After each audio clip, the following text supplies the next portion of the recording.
अस्सलाम वालेकुम। 7.2 एक्सरसाइज का क्वेश्चन नंबर 2, ये भी शॉर्ट सवाल है। देखिए इसमें उसने ना देखे 3 पॉइंट दिए हुए हैं। अब उसने ये कहा हुआ है कि ये आपने शो कराना है कि ये जो तीनों पॉइंट हैं वो एक ही लाइन के ऊपर आते हैं। मतलब ये एक लाइन है और इसके ऊपर ये ए बी और सी ऐसे इस लाइन के ऊपर आते हैं कि नहीं, इसको हमने चेक करना है। अब चेक करने के लिए वही स्लोप वाला जो फार्मूला है जो इससे पिछली वीडियो में मैंने बताया वो वाला हमने लगाना है। बहुत इजी है। अब देखें इस ए और बी इन दो पॉइंटों की स्लोप बना लेंगे, उसको हम कह लेते हैं m1। ठीक है, m जो है वो स्लोप के लिए यूज होता है। उसका तरीका क्या है, सेकंड वाला रकम में से सेकंड रकम माइनस करानी है। 5 माइनस और ये क्या होगा -3, और नीचे बटे में क्या करना है, पहली वाली में से पहली को माइनस कराना है। 1 माइनस -1, ब्रैकेट इसलिए लगाई कि उनके अपने माइनस भी हैं।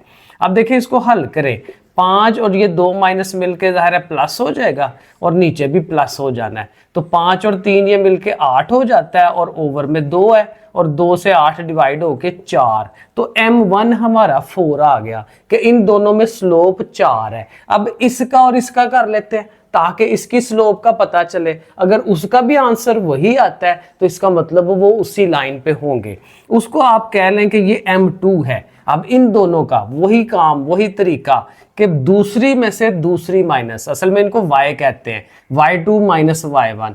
तो 9 में से 5 माइनस होगा वो आप लिखेंगे, ओवर में जाएंगे तो फिर ये पहली में से पहली माइनस 2 में से 1 माइनस कर दें तो जाहिर है वो कितना आ रहा है, 9 में से 5 निकाले तो 4, 2 में से 1 निकाले तो 1।